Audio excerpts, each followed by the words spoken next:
আমরা সবাই রাহুল সেনা, আমরা সবাই রাহুল সেনা। সংগ্রাম চলবে, নইলে টানা যারা চলবে, নইলে আবারও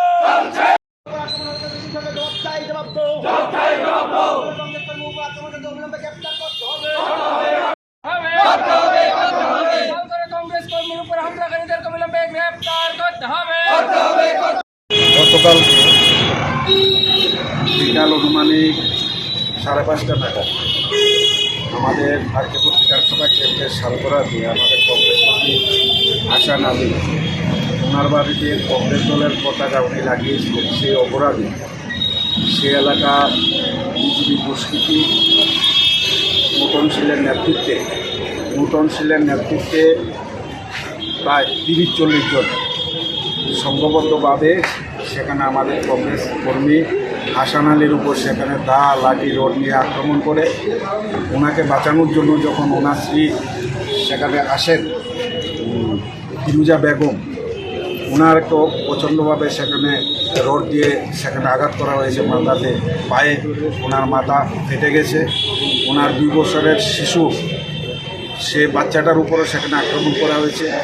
হাসান আলীর ভাবি যখন ওনাকে রক্ষা করার জন্য এসেছিলেন, ভাবির উপরও সেখানে আক্রমণ করা হয়েছে, ভাগিনার উপর, অর্থাৎ বাড়িঘরে যারা ছিল প্রত্যেকের উপর সেখানে আক্রমণ করে ওনার বাড়িঘর ভাঙচুর করা হয়েছে।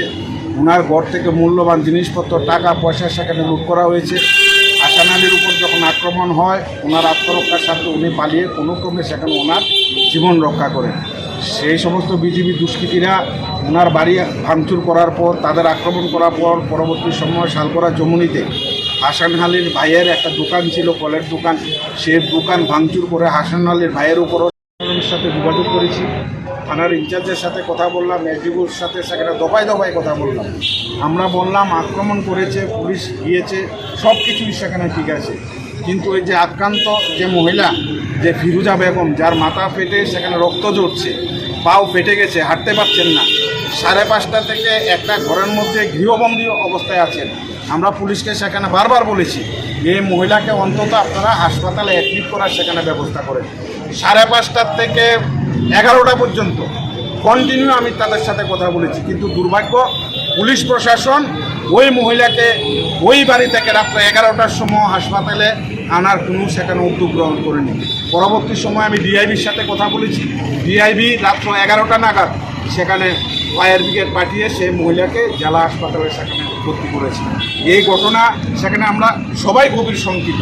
একটা আক্রান্ত মহিলা, তার শরীর থেকে রক্ত ঝরছে, পা থেকে রক্ত ঝরছে, হাঁটতে পারছেন না, সেখানে পাবলিক গাড়ি সেই মহিলাকে বিজিবি গুন্ডাদের ভয়ে বাড়ি ব্যারিকেড করে রেখেছেন, হাসপাতালে সেখানে আসতে পারছেন না।